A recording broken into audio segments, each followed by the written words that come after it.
Hi, welcome to my channel.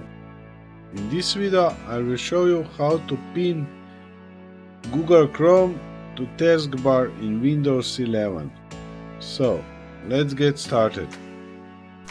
To pin Google Chrome on Taskbar, here you must right click on Google Chrome icon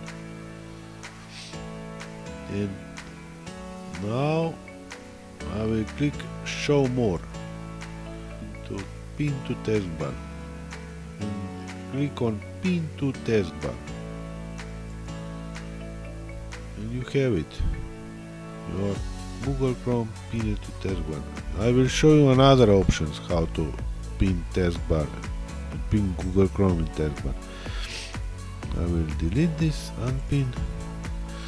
Just click and hold on Google Chrome icon and drag it to the taskbar and release left click. So, here you have it, Google Chrome pinned to taskbar. I hope this was helpful and see you in the next time.